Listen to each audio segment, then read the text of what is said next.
देशाच्या पंतप्रधानांबद्दल बोलताना शरद पवारांनी आपल्या एका वेगळ्याच अहंकारी वृत्तीचा भंडाफोड केला.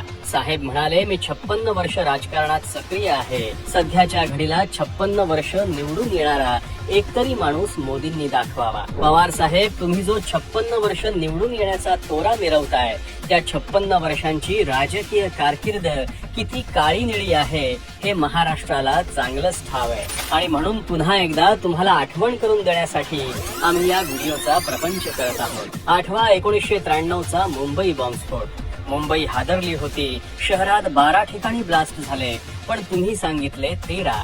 आणि 13वा ब्लास्ट कुणाला वाचवण्यासाठी होता हे वेगळं सांगायची गरज नाही. आठवा 1994चं गोवारी हत्याकांड. नागपूरमध्ये निष्पाप लोक चिरडले गेले.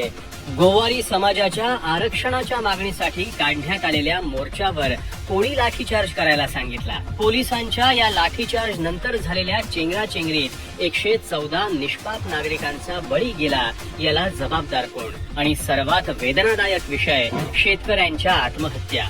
साहेब, तुम्ही कृषी मंत्री असताना 1 लाख शेतकऱ्यांनी आत्महत्या केल्या. 56 वर्ष राजकारण केल्याचा तुरा काय मिरवता साहेब? 56 वर्षांच्या राजकारणात केलेल्या पापांचे उत्तर असेल तरच बोला, नाहीतर आम्ही तोंड उघडलं तर मुश्किल होगी.